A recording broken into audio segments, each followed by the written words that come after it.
All right. Good evening and welcome to the. I'm cracking myself up.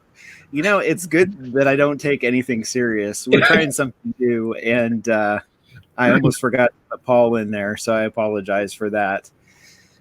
But welcome. How's it going, Mike? Good. I'm still marveling. Mike had a social media free day today where he didn't touch Facebook at all. Amazing. On purpose. I don't think I can do that. On purpose. It's very rare. I can count on one hand the number of times I've done that. Well, and as you guys know, I've had to pull back over the last week in order to do some video projects. So mine hasn't been social media less, but I've been in video and not doing as many fun things. So you're still finding the puns to share. I have a 2nd degree black belt in puns. It's a gift. All right. So moving on before it gets any punnier. Right? So tonight we want to thank our sponsors. We have Full Armor Church. Dwayne Harris does church safety training and policy writing. So you can definitely check out their website. We also have the sponsor Trinity Security Allies, Jim and Wendy Howard. They are doing a phenomenal job of webinars. Jim has put together a list of webinars of different topics for this month, and so definitely check their site out.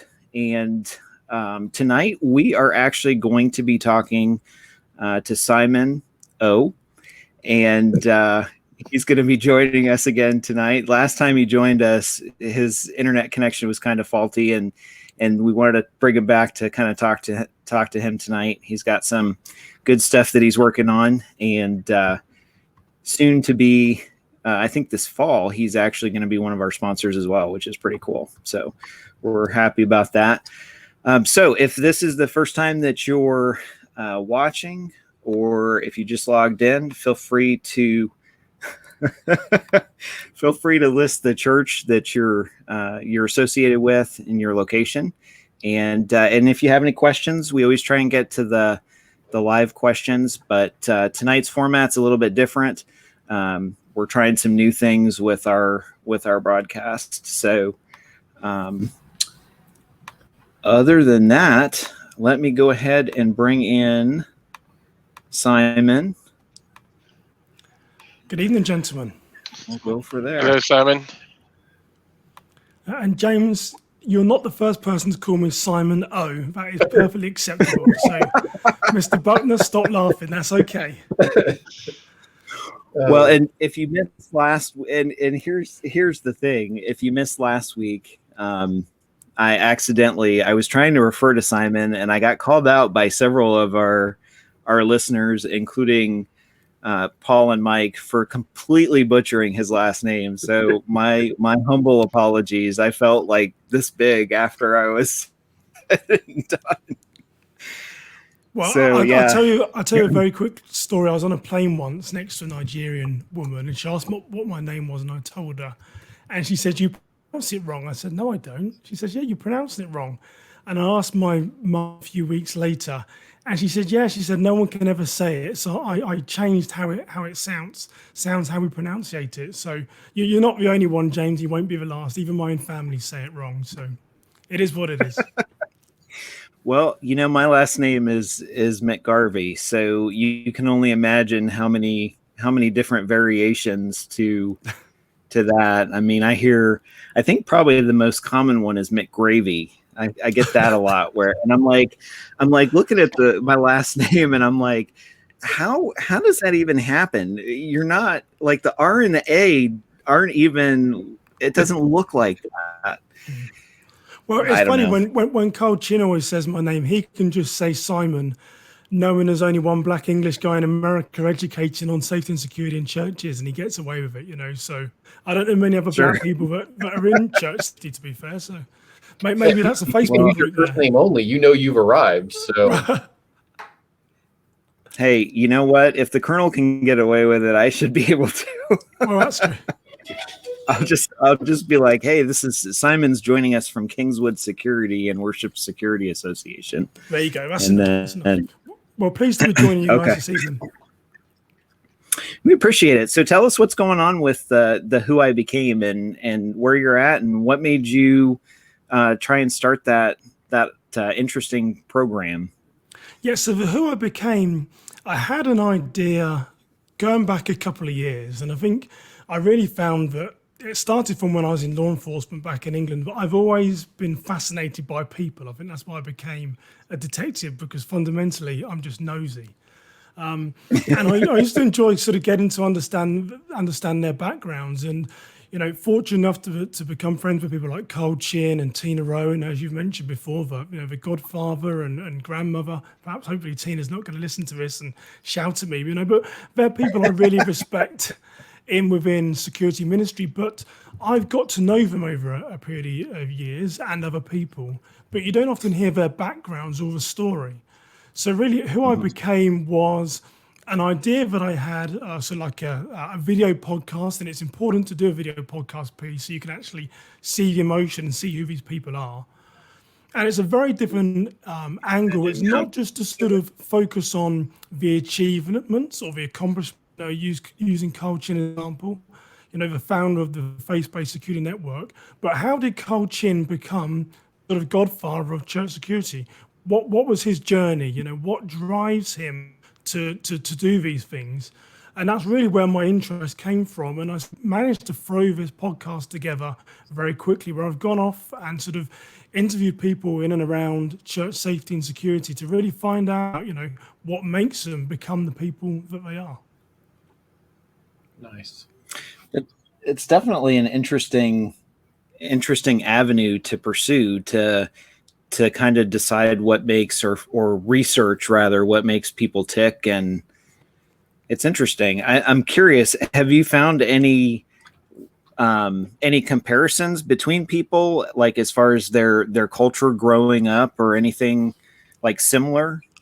Yeah, and I think for most people, so I use an example. So, I think out there right now, Lieutenant Colonel Dave Grossman is going to hit tomorrow morning. I think it's 9 or 9:30 Central Time on the Facebook page. And, I use Stephen Williford as an example. When I spoke to Stephen Williford, I was lucky enough to sort of start to get to know him a couple of years ago, soon after Sutherland Springs.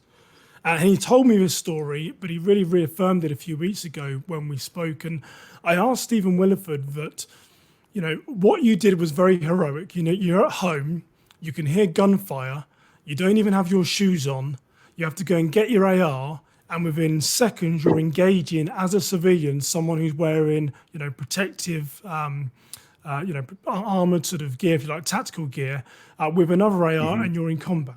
So, but to get to that point, there must have been something else that said to you that I can do this.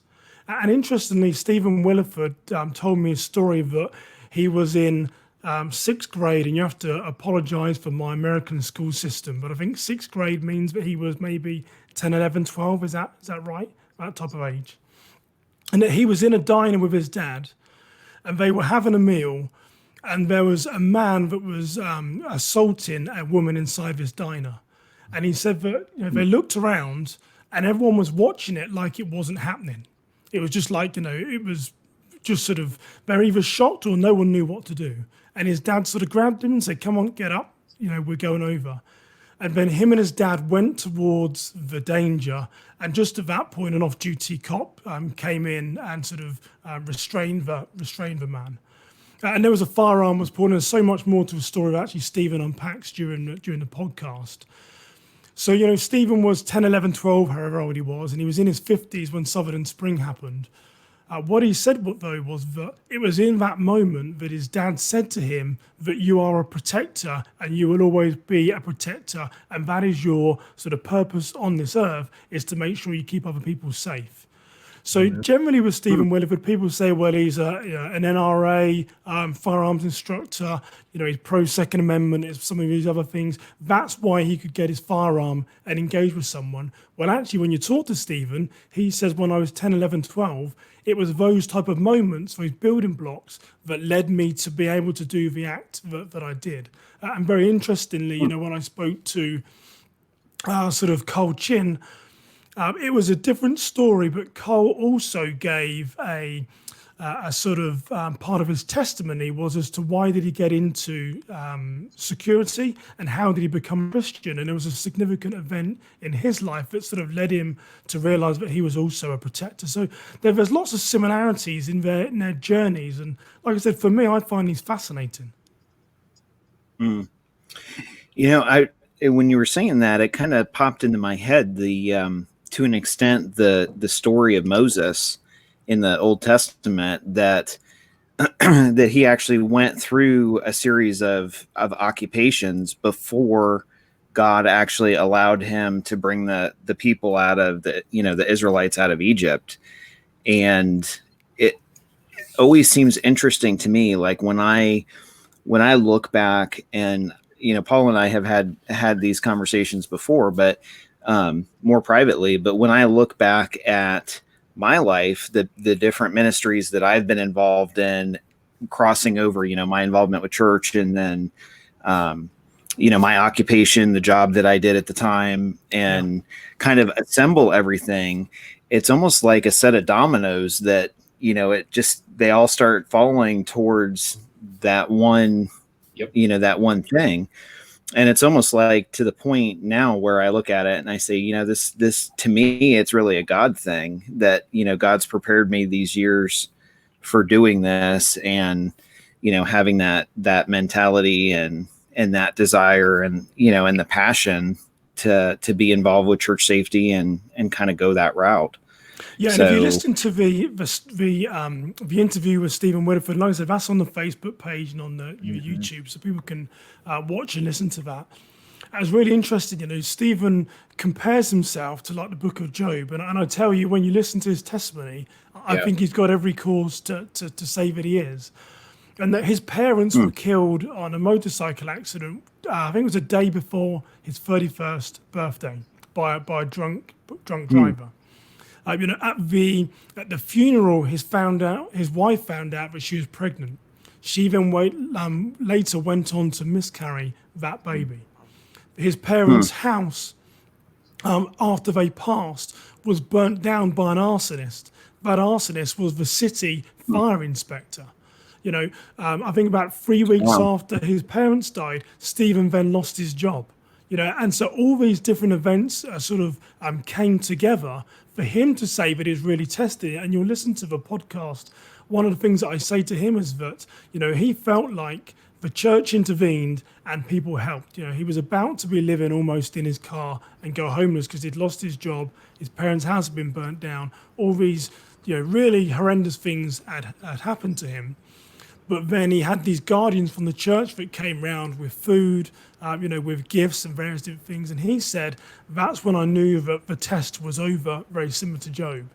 And what I said to him was, well, interestingly, maybe the test wasn't over until Sutherland Spring, all those years later, when the Lord put you in a position and said, I need you to take care of this. So, it's fascinating when you just hear about, what takes people to the point that they are.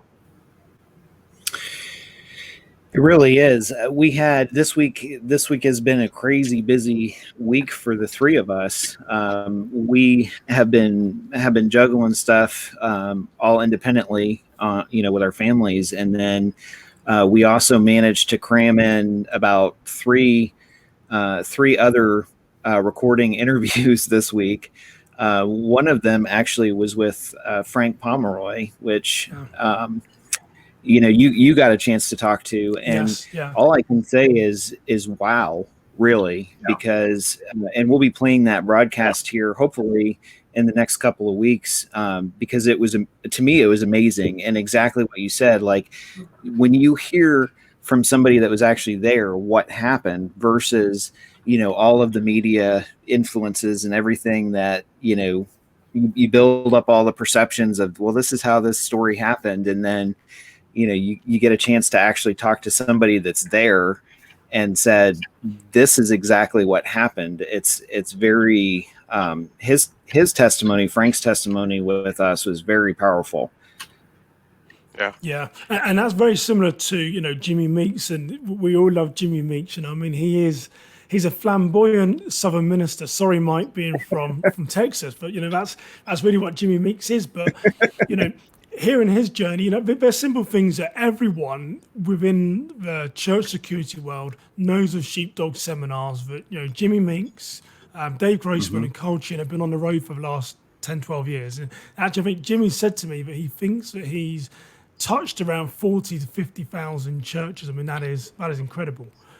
But when I had the opportunity to sit and ask Jimmy and talk about, well, where did all this start? How do you become a minister and as a police officer? And Jimmy told me a very solemn story that on the day of his 9th wedding anniversary, an hour before he was due to leave his shift, and he said he could still remember it and gets the goosebumps, and I'm getting goosebumps recounting his story, that an hour before he was due to finish his shift, a call came over the radio saying there's a possible dead body of a 5-year-old found in a dumpster. And I'm getting goosebumps now reciting what he said, and that incident was so humbling for him that he had to go to that dumpster, and sadly there was a 5-year-old deceased in there that had been murdered. And Jimmy's almost in tears when he's telling me this story, and that's what for me is so powerful about who I became, is that, we see the end result that, Jimmy's gone to 39 states, he's educated all these people, he's up there, he's flamboyant and he's doing these things. But when you actually get to know who they are and what drives them, everyone has a story behind them, and it's really interesting to sit down and understand, what key incidents or what significant events have shaped your life. And that was one that Jimmy Meeks shared with me, having to go and find a 5-year-old dead that's been discarded in a dumpster. I mean, you can see any psychologist that you want. I don't know how a person ever recovers from that, but as a parent, I mean, that is just terrible. Well, and that's another topic that we've talked about before, but you're absolutely right. I mean, coming from the world of EMS and public safety, I can, I know, and I'm sure when you were in law enforcement, Simon, you had the same thing. But anytime that you have to deal with a situation that has a child in it, especially because children are so helpless, I guess, or so vulnerable. Vulnerable is probably a better adjective, but it's pretty crazy for sure.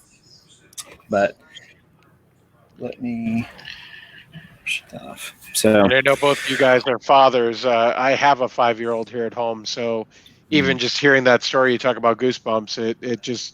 It's blood curdling to even just hear about it, even in the abstract. Nobody should ever see a kid dead, and so to have to experience that, but those sorts of things that you experience, to your point, Simon, I think that's huge. And James, you talked about Moses and where that's at. I see that as that season of wandering, that even as ourselves, we don't see it as, hey, Lord, why aren't you delivering for us? You have this call on our lives. We're trying to do what you've called and asked us to do, but he's not ready yet. So I think we can sometimes feel like we're wanting to get in there quickly, but we're in that season of wandering, and that really a season of seasoning that I think the Lord is preparing people for what comes next, that promised land, that deliverance, that next point that he has on that journey. Yeah, and it's interesting. And one of the things that I asked Dave Grossman, and there's some light-hearted stuff as well as sort of understanding their backgrounds. But Dave Grossman has, I think he's 5 or 6 books is what he's written. Very accomplished. I asked him that, and I think Paul might even have one of his books there. But I asked him, he's written a book called Bulletproof Marriage. I said, anyone that writes a book on marriage, you're opening yourself up for what makes a successful marriage. And Dave Grossman has spent the last 23 years on the road. And so I said, how do you maintain a bulletproof marriage? Tell a young man like me. So, if you listen to that podcast that comes out tomorrow, it was interesting to hear what he had to say about he maintains a strong marriage, because he's been at home with the COVID-19 virus like most of us have. And he said that this is the longest time he spent with his wife in the last 23 years, and they still like each other, so there's some good lighthearted stuff in there as well. Well, and I mentioned before we had a chance to do some extra interviews this week. I had a chance to chat with Jimmy Meeks, and we'll be playing that interview here as well in the next couple of weeks coming up. And what I found really interesting, and we were talking about this before the show, but that new book by Colonel Grossman on spiritual combat. Jimmy mentioned to me that they're retooling how they do their seminars, and so they're going to start doing their seminars with a far larger ministry focus to kind of show people and tell people how. So they've spent years on the road, as we've said before, kind of being like the Paul Revere of you have to have a safety team, and now they're kind of shifting gears to say, okay, you know what? Now that you have a safety team, here's how you make it successful as a successful ministry. And so I was really encouraged. I haven't started the book by Dave Grossman yet, but I'm looking forward to it. And I will probably try and get a copy of the marriage one as well, because I think it would be interesting.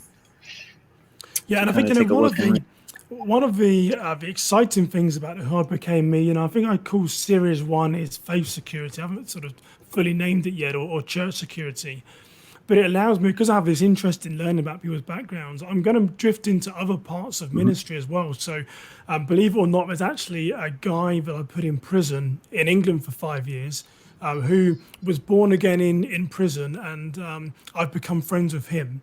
So I'm going to focus a second season, if you like, about sort of redemption and focus on people that have either been in the criminal justice system or have had some type of profound sin and how they come out the other side. So there's going to be other seasons about Who I Became on different areas. I'd really love to do something on prison ministry and addiction as well. Just it's interesting to see people's background, because we know that chemical dependency or alcoholism, it doesn't matter what ethnicity you are, what background, these things challenge everyone. And there's a lot of good people out there that have come out the other side that have got some fascinating stories to share. So I'm really excited to see how it all develops.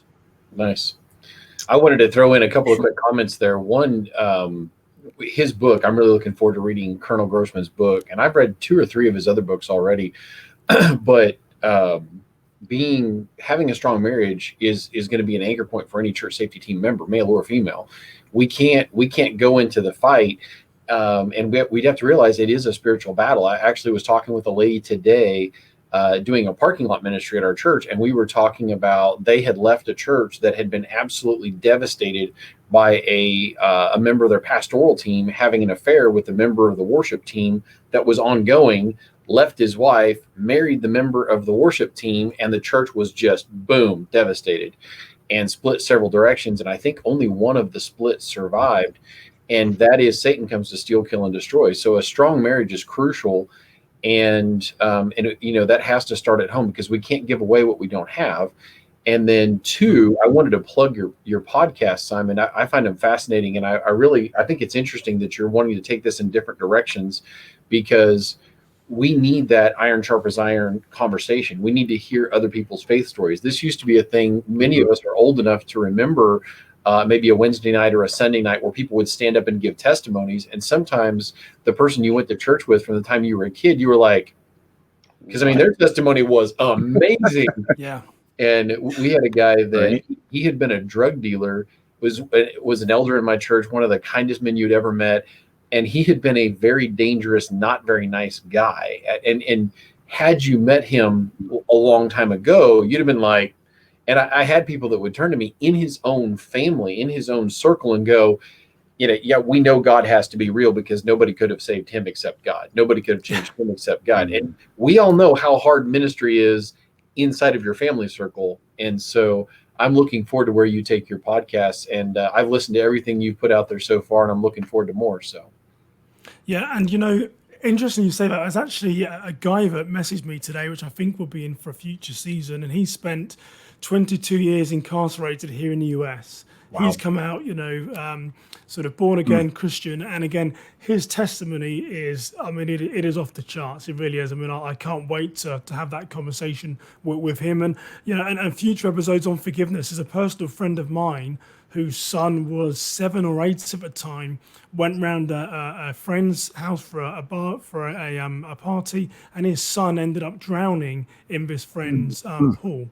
But then the forgiveness that my friend has showed is also off the chart, and is God prompted. So there's some great different avenues I can sort of take the ministry feel, how tie it all into safety, and there's some great learning for people to listen back. And we all need some better forgiveness in our lives to remain humble. It's incredible, some of the stories that I should be able to cover here. Yeah, for sure. Well, we're going to go ahead and pause. We're going to take a quick break, and we will actually, when we come back in just a second, we'll actually talk to Simon a little bit more about 7 steps that you can do to make your church safer. And so hang with us, and we'll be right back.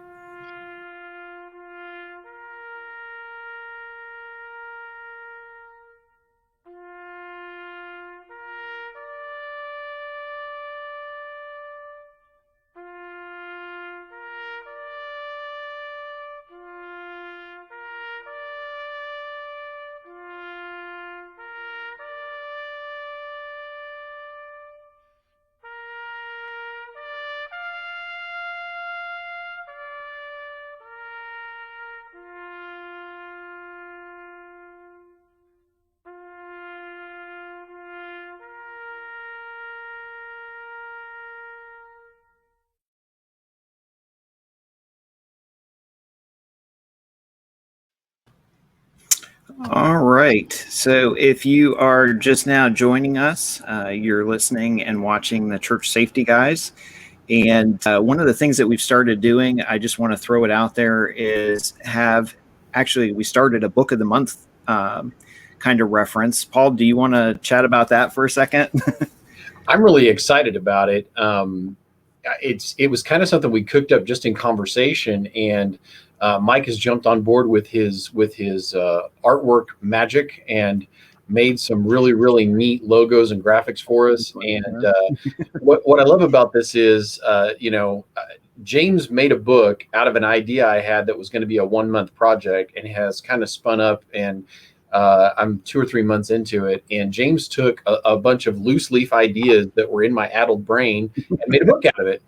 And he might be working on something else coming down the pipe. And then we have this other book that I just think we all need to be sharpening ourselves. And you guys are probably tired of me talking about always training. I beat that like a dead horse, but we have to constantly be shaping this. Matter of fact, one of my pastors at my church, I was kind of watching the door today during kind of a moment when nobody was available. And he walks up and he said, "What are you doing?" And I said, "I'm listening to a podcast and kind of watching the door." And he's like, "Oh, what are you listening to?" And I'm like, "Oh, the Civilian Medical Podcast." And I'm going to chase it with this other one.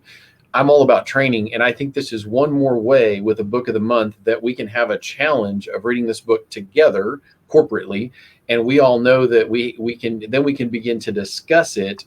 And I think there's some excellent opportunities to sharpen ourselves and improve on the mold. So I'm super excited about this, and we've got some plans long-term to add all kinds of things to that. Sure. Yeah, absolutely. And next week, keep your fingers crossed. The Keeping Your Church Safe by Ron Agar.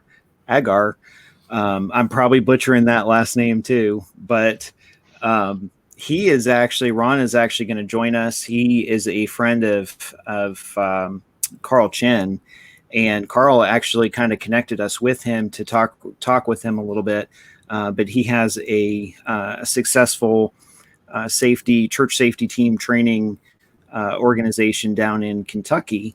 And so he's been in church safety for, I think, 20 to 30 years. And so the USCCA actually reached out to him and asked him to update their book for him. And we've given a couple copies out. What we'll do, for those of you that are watching the show live, we will actually put your name in a drawing tonight, and we'll go ahead and pick a name out to receive a copy of the Keeping Your Church Safe, and then also our War Ready devotional book.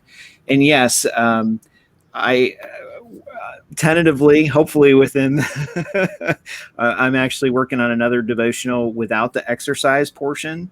So if you didn't like doing push-ups, I've already gotten feedback of that. I don't want to do the exercises. We don't like to do things that are good for us, right? I'm just going to throw that out there.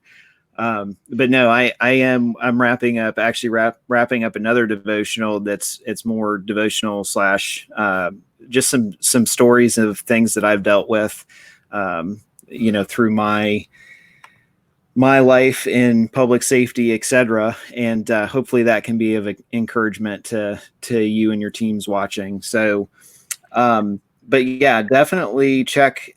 You want to check out next week. We're going to have Ram with us, and I'm really looking forward to it. That's going to be a good session as well. So let me go ahead and what's that? Go ahead. Just spitballing here. Maybe for the next book after that, we should do like Church Safety and Chocolate, a 31-day guide. It might be popular. How to undo what you did with the first book. So I got to tell the story. This is hilarious, right? So here's the thing. So we're talking about, Paul and I are on the phone and we're talking about ideas, and Paul's like, hey, who knows? Maybe this will be the next Chicken Soup for the Soul series. And I'm like, oh my goodness. So I go in the dollar store a few days ago, and I'm like, that series is just out of control. I'm not doing that to these poor folks that are paying attention to the broadcast and podcast and all this other stuff. So I go into the dollar store the other day, and I'm actually just walking through, talking, waiting, looking at my phone, waiting for my daughter to finish shopping for her friend. And I run into this pile of books that are just $1. So I start looking through the books, right? And because I can't pass up a good deal with books. And here, like, the first book I touch is like, what does your cat say? Chicken soup for the your soul. And it's like words from your cat. And I'm like, what in the world? So I took a picture of it and I sent it to Paul and Mike. But I told Paul, I'm like, you know what? If I ever find my book in $1 at a Dollar Tree, it's not going to end well. It's just not going to go well. But anyhow, so those books are available. Our book is available through Amazon. The new one coming out will probably be out in the next 2 or 3 weeks. That'll be available on Amazon as well. And let me just explain to you how that works. We get royalties from that for every book that we sell, but that doesn't go back into our profits. So we donate the time and 100%. So when you purchase that book from Amazon, what's that? I was trying to point to the Church Safety Guys logo, but it's backwards. Like, what are you doing? When you purchase the book from Amazon takes their cut. They print it off for us. They ship it to you.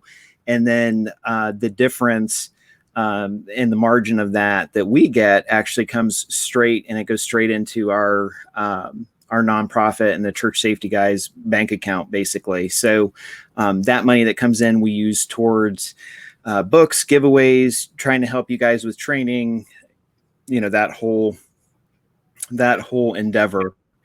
So hopefully when that comes out, and obviously when that second book comes out, we'll post, maybe do a video and all that fun stuff.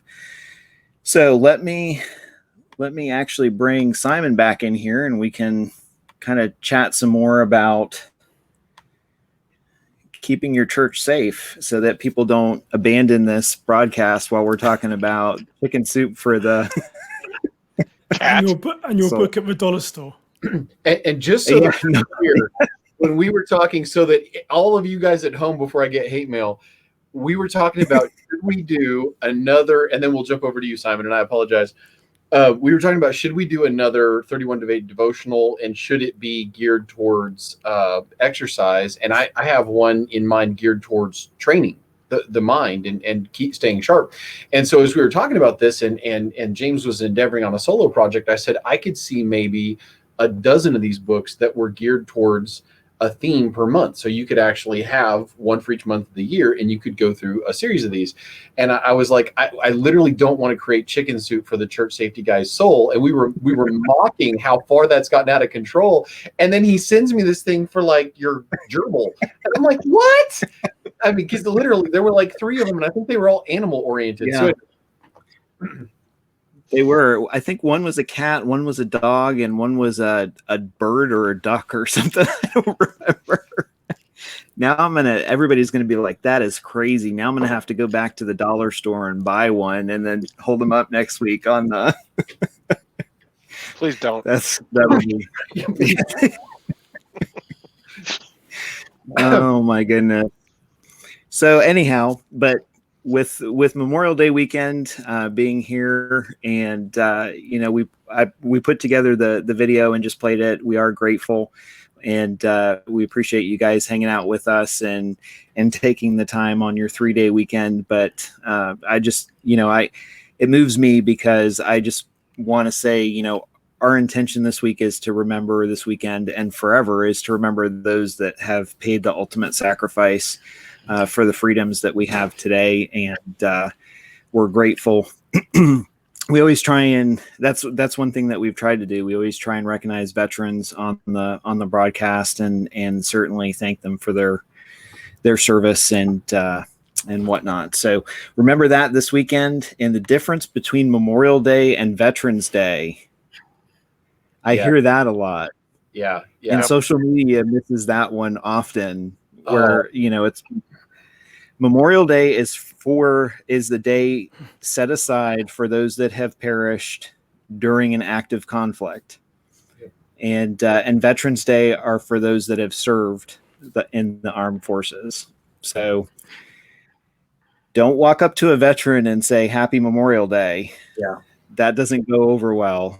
I mean, I'm kind of chuckling about that, but most veterans will tell you that it's not their day. It's for the day of the person that they lost in that conflict. So, and we still have, actually, a good friend of mine actually is getting deployed and working on that even as we speak from the Guard. So, people are still getting sent over to I want to throw secure our border.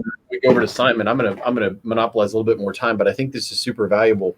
I have a lot of veteran friends that I minister to as a chaplain, and it really bothers them when someone it's as in, how do I say to someone who walks up and says, "Hey, I see your Navy hat or your Marine Corps shirt or whatever. Thank you for your service." And it's a way for civilians, I've never spent any time in uniform, to say thank you, and they want to say thank you. And especially post-Vietnam, in our culture, we've realized that mistakes were made. And so I was talking to a gentleman, he told me, he said, I finally figured out how to respond to somebody. He said, because honestly, I served because of my patriotism. I served to protect the rights that we have. He said, but I didn't specifically serve for that person, and I don't know how to respond. He said, for years I was like, thanks. And he said, finally, I realized I could say, thank you for being an American worth fighting for.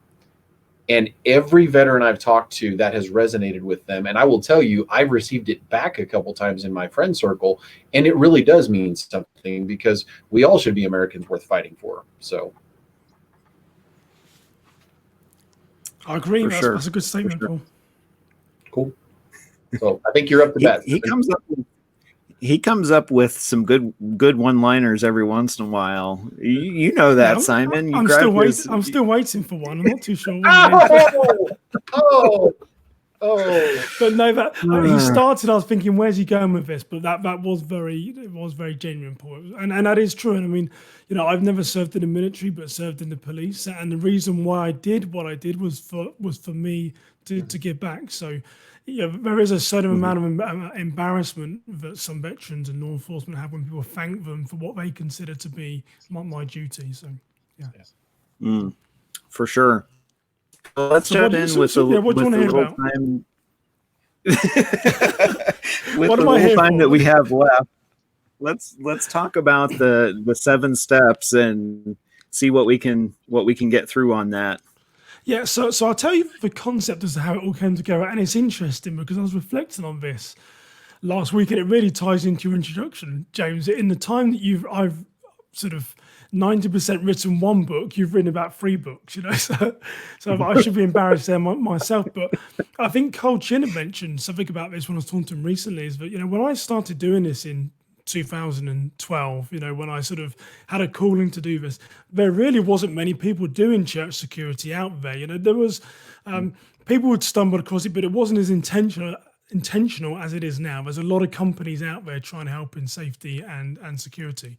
And what I really found was that I would go to different houses of worship, I would go to various different non-profits, but no one ever had a plan. There was never really a roadmap to follow. And Jim Howard, if he's listening, he always normally gives me crap for this, saying, "Oh, you're a big list guy, Simon." I'm like, well, you need a process to follow. And really, the 7 steps to protect your faith community, or 7 steps to action, and the book, written in draft, still really untitled, it is a collection of steps that I feel that every church or small entity, small business should really take to make themselves more secure. And it really came about that it was around 2014, 2015, I got called to a church, and I went there, and there was an attempted child abduction. And then, I was talking through and said, okay, so what did the police say? What does your protocol say? And it was really clear to me that what they wanted me to do was to go backwards, because they had no plan.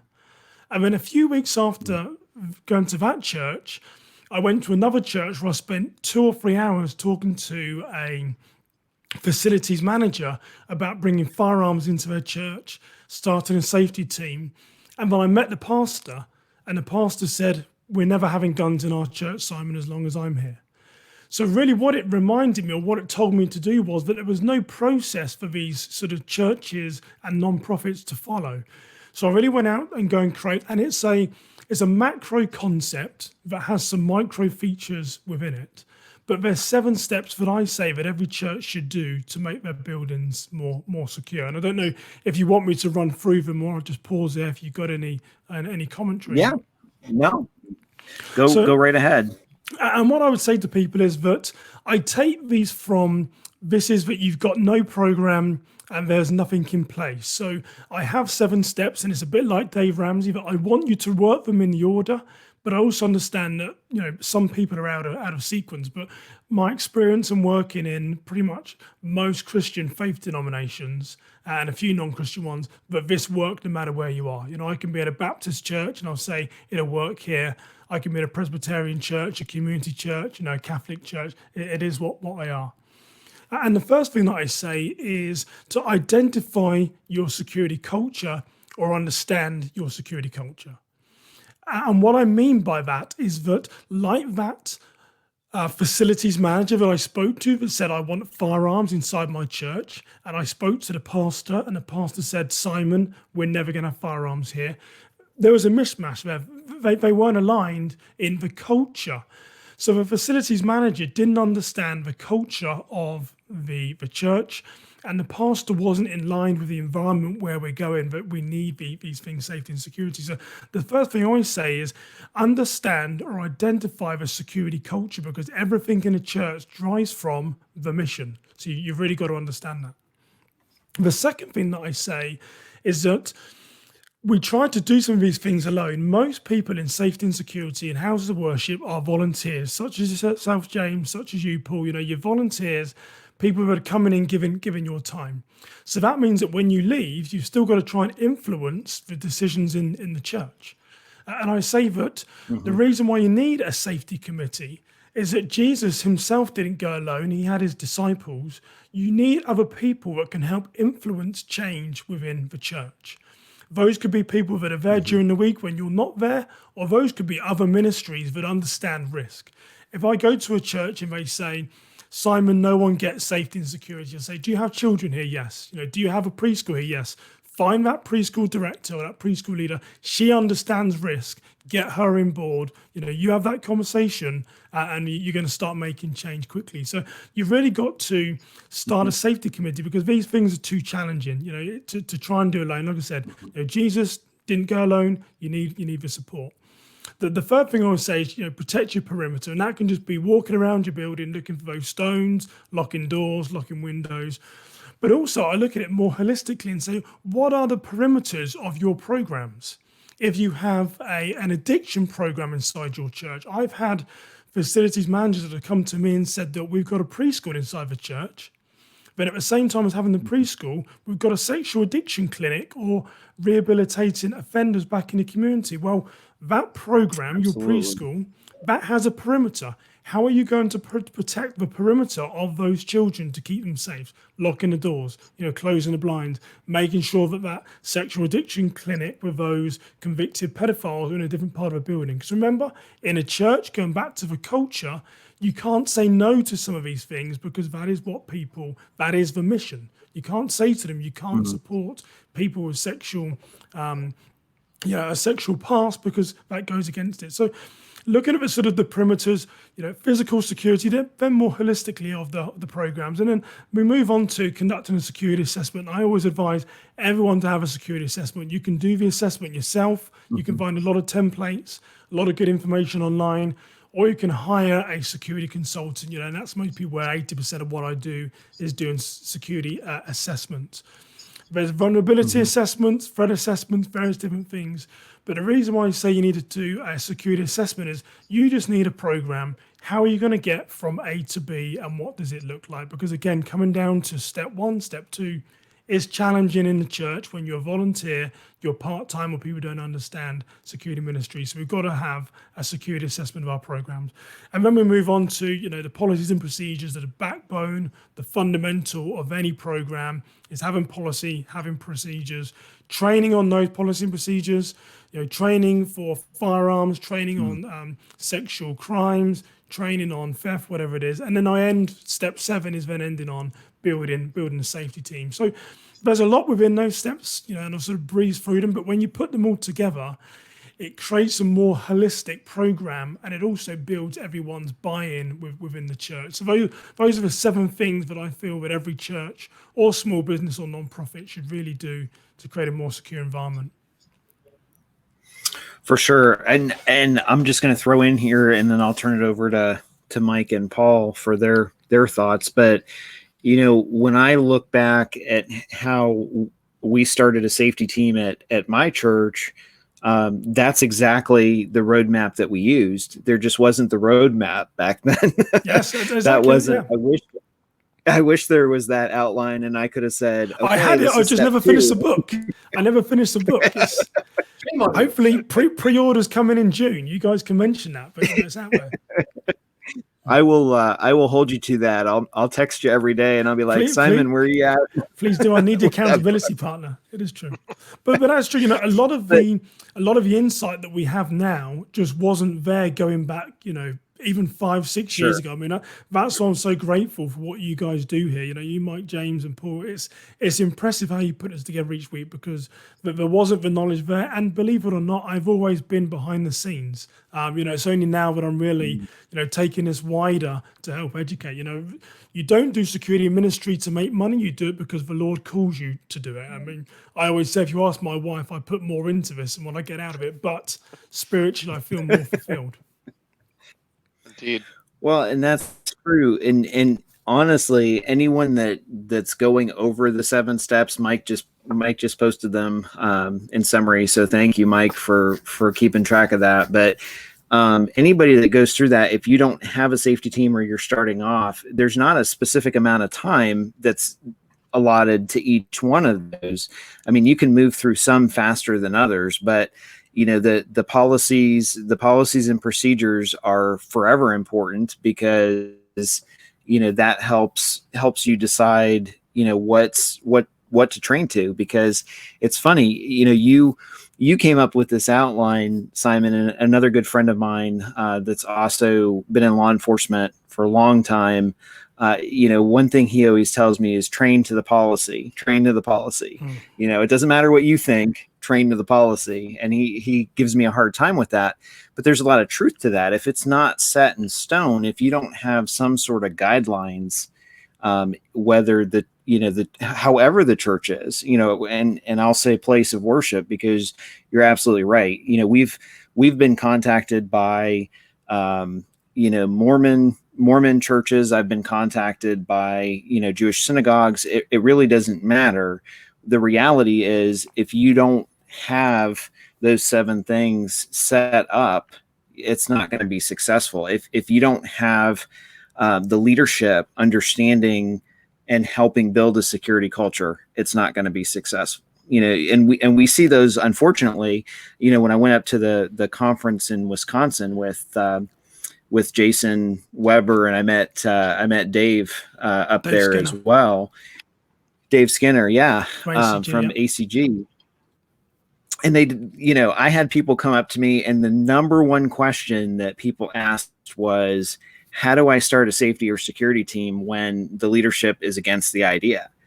And, that it breaks my heart, because, we've all been in this long enough that we can give, scriptural references and positive references to the necessity of this ministry. But, if you have a leadership team that is fighting you, can it be done? Yes, it can be. But again, it's baby steps, and you have to kind of go about it in an easier, way. And, we've all dealt with situations. Paul's told the story several times about the elder at his church that didn't think they needed a safety team, but was the oversight elder for his safety team. And I've had similar situations over the years with people questioning and saying, why is this really necessary? And of course, when something happens, then, unfortunately, a lot of times it's not until something happens that, it opens the eyes of folks that say, oh, okay, this makes a lot of sense. But yeah, and it's a reason why, for me, I would say step 1 and step 2, you come back to those steps. Identify your security culture and a safety committee, because when you're having that conversation, so I sat down with that pastor. The facilities manager said, I want a safety team and I want them to carry guns. I spoke to the pastor. He said, absolutely not. While there's blood running through my veins, that's not going to happen, Simon. That didn't say to me no. The facilities director, was quite downbeat. I said, that just tells me the culture that we're up against, and we know we've got to find another way in. So we went to step 2, find a safety committee. As I said, who else within this building understands risk? If it's the preschool, let's go to the preschool. What do you have during the week? We have a chemical dependency clinic that come in late at night. We have an addiction clinic. Then we have this prison ministry. Those people understand risk. Let's get them on board, get them on our safety committee, get them talking to us. Then when that pastor says no again, he's going to have 4 or 5 people saying, hey, hang on a minute. So let's understand the liability when I'm running this addiction clinic and I've got little Maggie who's 75 years old and she's doing on her own, she's going to be not feeling safe. We've got to do something. So there's always ways to find an alternative and get in, but you've really got to know the culture. And the culture isn't saying no. The culture is saying, how do we work around that to get what we need? Mm-hmm. Does that make sense? You can build coalitions, I think, even to that committee. In other words, I think you build to that committee by building small coalitions with those people. And then that gets to a committee, then the committee becomes a voice that the one voice can no longer shoot down. Yes. Yeah. Oh, absolutely. In our church, a good percentage of the men that serve on on our safety team are deacons in the church.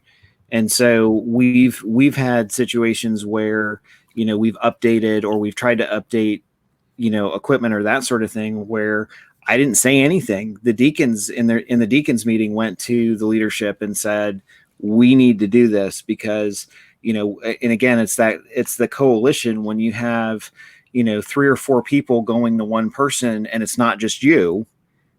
Because, and again, it's funny. This is actually a topic in the book that I'm working on releasing right now. It's broken down into different topics as they apply to church safety. And one of the topics is trust.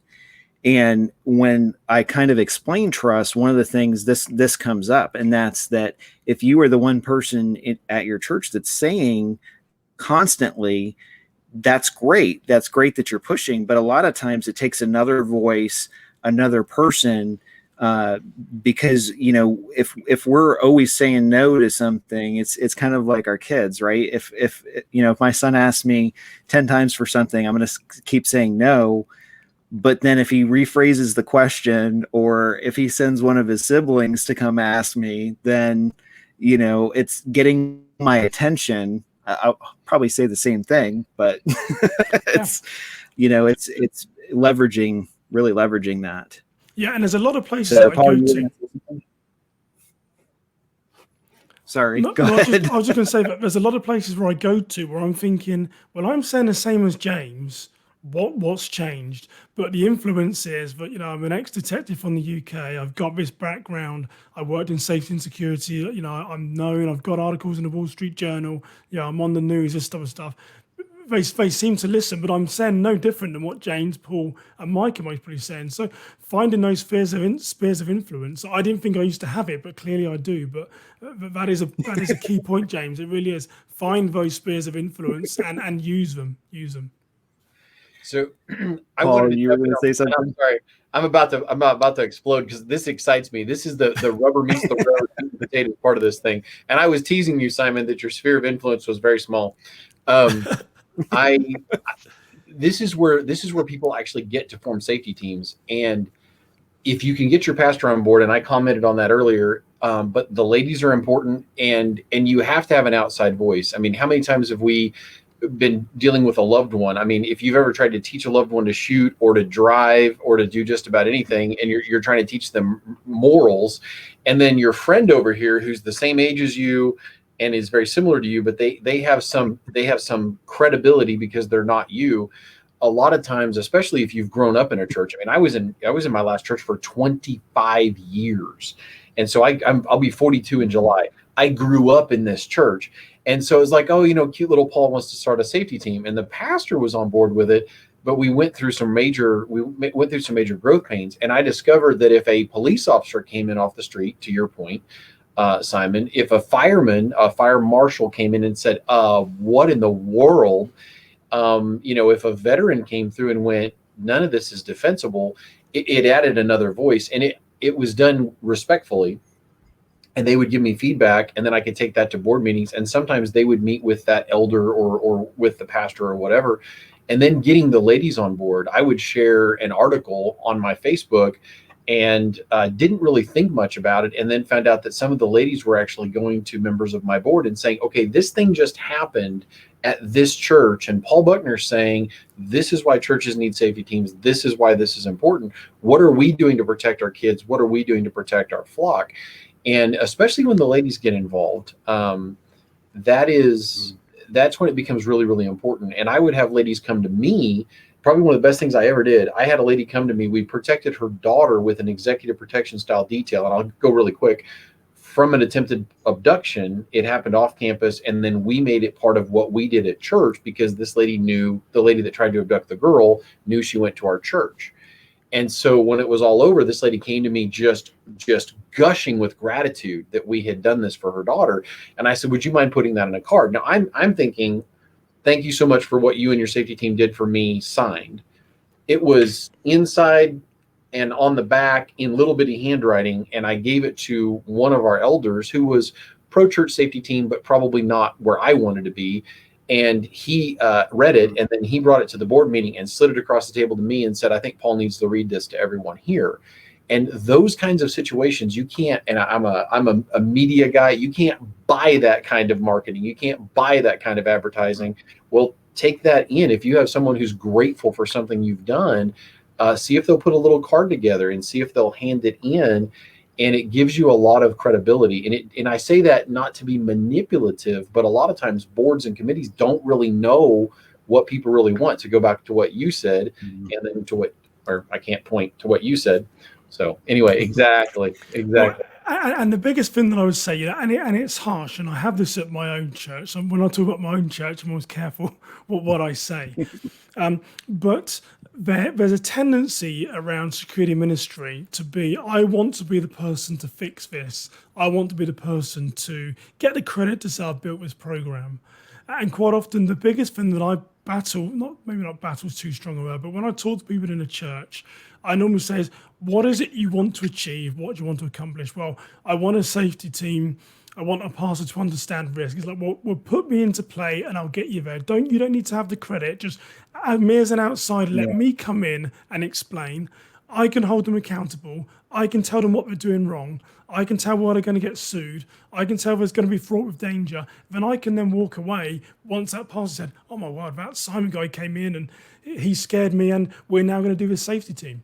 And that security leader then doesn't say, well, that wasn't me doing it, or why are you listening to Simon? It's put the person into play that is there, has the right skills, and is going to be listened to, because life is about, it doesn't matter who does these things, we just want to do it. So that's a big key learning that I found going to a lot of different houses of worship, is that we want to be the person to fix it, but let an outsider come in and lay the foundation and scare people, whatever it is, and say, this is what you're doing wrong, this is what I'm seeing, and there's danger here, and then that person can walk away.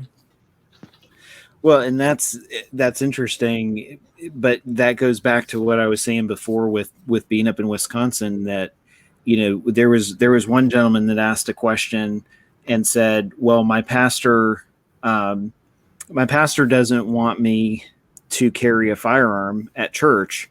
How do I convince him to let me do that? And that was the question, one of the questions that I answered, but I said, the reality here is, what are you trying to do? What are you trying to accomplish? Are you trying to accomplish a safety team?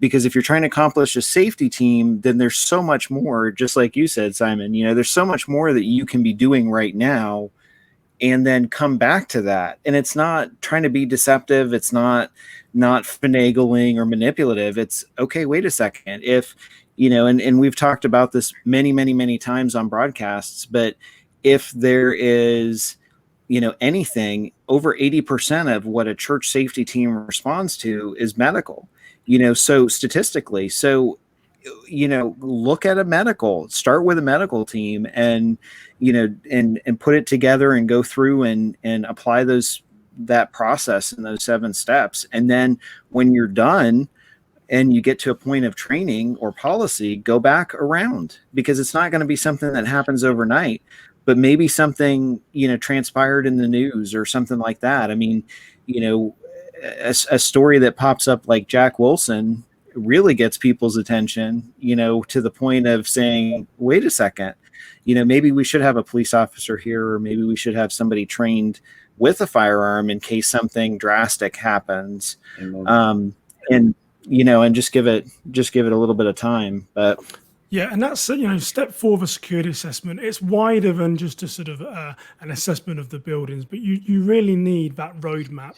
How are you going to get from A to B? Quite often, everyone's got their chicken scrap bits of paper and stuff, but you've got to have a structure, and that's why Jim Howard laughs at me with me and my lists. But you need a roadmap to follow. From step 1, do this. Step 2, when you've ticked off step 2, move on 3. If you're doing a bit of 5, come back, so you've got to have that structure, because otherwise you just flounder around and nothing ever gets completed. It's what you mostly do, James. It's Six Sigma and all this project management stuff, isn't it? That's what you're spending a lot of your time doing. It is. Find a project manager in your church, Mike. Yeah, you can. Black belt. Yeah. That's what you need. I hate project management. Find a project manager that can help you. Mike's the king of it. He keeps Paul and I in line. There's 3 of us are on a spectrum here, and I'm here. Well, no, Paul's here, Mike's here, and I'm in the middle. That's I would agree pretty with good that. rainbow. Yeah, right I'm there. mellow Trello, and then you're sort of in the middle, and then he's the Trello master. So That's Yeah, it's kind of like Jedi Master, isn't it? I think it It's is. like the Trello. Some I of the wanted to. processes. I'm going off script here, but some of the conversations that we have on a regular basis are laughable because it's like, Paul saying, "I don't need to know how to get into Trello," and Mike saying, "Well, this is how you get in," and I'm sitting here saying, "Let me just send you so you don't have to deal with it." And then Mike's geek. saying, "Well, Semper Disciplina, Paul, with learning stuff," and I'm like, "Oh my goodness." Maybe you should film those conversations and just put those out in the broadcast. Well, bloopers. Yeah. You might get better viewing figures. Who knows? Well, and it's funny because Definitely. I'm the kind of guy, plan or no plan, I'm going in. That's just the way I'm wired. And I'm a creative type, and a lot of times creative types are not, let's set this thing in stone and form it and initial it. And you have to have anchors and sails in every project. And I would blow away with the wind without an anchor. And I'm the sail. Let's go. And I think that's where, as we grow, God has brought people in that fill those roles. And that's one of the things that Mike brings as a blessing, is you have to have that foundation to build off of. And as more people come in and God continues to grow this, whichever direction he's going to grow it, we have to have all the things in the background that make this thing work. You turn a key and your car starts, but there's a whole lot more to a car than a steering wheel and an ignition switch. So yes, absolutely. Yeah.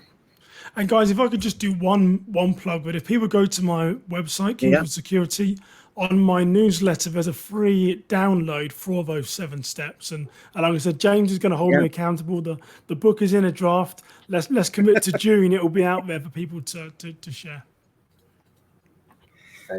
Well, definitely check that out, and we're always appreciative of you joining us and hanging out with us, Simon. So I wish it could be longer, but we will. Yeah. Thanks for the invite, guys. Thanks, Simon. All right, take care. All right, so what we'll do, we'll go ahead and just wrap things up. We'll have Paul go ahead and close in prayer, and we will see you all next week. All right. So, dear Heavenly Father, Lord God, I thank you for tonight. I thank you for Simon, for his mission. And Lord God, you've been calling people for quite a while. We've talked about the Paul Revere's beating the drum, and they're out there, sheepdog seminars, and there's so many things that you're doing, that you are afoot, and you are moving to awaken your churches to the fact that we need to protect our kiddos. We need to protect our flocks. And Lord God, I thank you for everyone, and ask that you bless them that are out there that are beating that drum and getting people's attention. And Lord God, I thank you that we can be some small part of that. And I ask that everyone that is involved in a church safety team, Lord God, anybody that watches this, anybody that we might be able to help, Lord God, that you would give them really even undeserved favor with their church board, with their pastors, with people within their churches, as they strive to become more professional, as they strive to learn and to educate themselves and be so much more than a person that carries a gun on Sunday. And Lord God, I thank you for, again, this opportunity to be some small part of that. Ask that you guide, bless, and protect us as we go about our week, in your Son Jesus' name. Amen. Amen. Amen. So definitely join us next week. We will have Ron Aguiar with us, and I'm going to talk to him before we go on. I don't butcher it. But anyhow, until next time, thanks for watching. Take care, guys. Good night.